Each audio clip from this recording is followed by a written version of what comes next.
Anahita হাশেমজাদে ইরানের সবচাইতে সুন্দরী শিশু।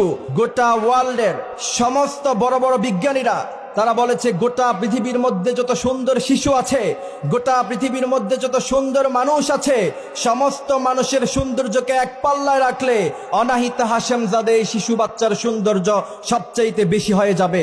কারণ তারা তো আন ইসলামিক, তারা তো কোরআন জানে না, তারা জানে না পৃথিবীর সবচাইতে সুন্দর মানুষ হচ্ছেন মুহাম্মদ সাল্লাল্লাহু আলাইহি সাল্লাম। ঠিক কিনা? বুদ্ধিজীবী এবং বিজ্ঞানীরা বলেছে তার চোখ, তার দাঁত, তার গাল এবং তার ব্রু, প্রত্যেকটা জিনিসকে আল্লাহ সুবহানাহু ওয়া তাআলা এত বেশি সৌন্দর্য দিয়ে তৈরি করেছে। তারা বিভিন্ন মেশিন দিয়ে তারা সেটাকে মাপ দিয়ে দেখেছে যে তার মতো সুন্দর শিশু পৃথিবীর মধ্যে আর নাই। সুবহানাল্লাহ পড়েন। আমি যখন এটা দেখছিলাম তখন আমি বলছিলাম, ইরানের এই সুন্দর শিশু অনাহিতা হাশেমজাদে যদি এমন লক্ষ লক্ষ একত্রিত করা হয়, আল্লাহর কসম, আল্লাহর জান্নাতের একজন হুরের সৌন্দর্যের সমান হবে না। ঠিক কিনা?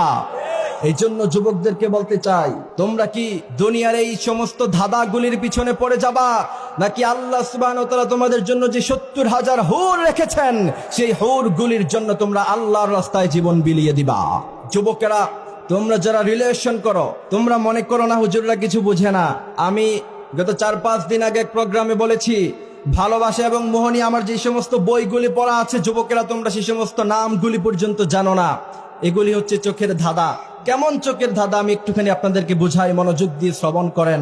আমি যখন ঢাকা থেকে সিলেটে আসছিলাম, গাড়ি যখন 80 কিলোমিটার বেগে যখন দৌড়াচ্ছিল, আমার কাছে মনে হচ্ছিল যত গাছ আছে, যত পালা আছে, বড় বড় বিল্ডিং গুলি মনে হয় উল্টো দিকে দৌড়াচ্ছে। আসলে কি উল্টো দিকে দৌড়ায়?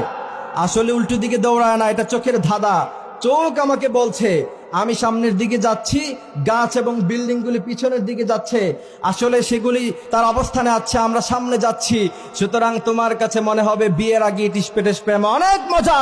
আসলে চুলকাইতে যেমন মজা লাগে, প্রেম করতেও তেমন মজা লাগে। ঠিক কিনা? কিন্তু চুলকানির পরে বোঝা যায় আসল মজা কারে কয়। ঠিক কিনা? এই জন্য প্রিয় ভাইয়েরা আমার, আমরা এই সমস্ত হারাম রিলেশনের সাথে আমাদের কোনো সম্পর্ক, যারা হারাম রিলেশন করবে না, আল্লাহ পাক সূরা আল ওয়াকিয়ার মধ্যে বলছেন তাদেরকে আল্লাহ পাক কি সুন্দর রমণী দিবে। তোমরা যদি শোনো, আমার কাছে মনে হয় দিলের কান দিয়ে শুনলে পরে তোমরা যদি সে হুরের আশা করো, তাহলে আজকে থেকে তোমরা যারা এই সমস্ত হারাম রিলেশনের মধ্যে আছো, ব্রেকআপ করা যাবে? কথা কয় না? যাবে? যাবে না? না, তোমরা তখন মাসালা দিবে, হুজুর কাবা ভাঙ্গাও তো এত বেশি গুনাহ না, মানুষের মনে কষ্ট দেওয়া যত বড় গুনাহ, এই মাসালা সেখানে চলবে না। ঠিক কিনা? কি বলেন হুজুর? এই মাসালা সেখানে চলবে? এই মাসালা সেখানে চলবে না। সেই মাসালা দেখাও। তুমি যে রিলেশন করছো, তোমার বাবা মার মনে কষ্ট দিচ্ছ, তখন তো সেই মাসালা দেখাও।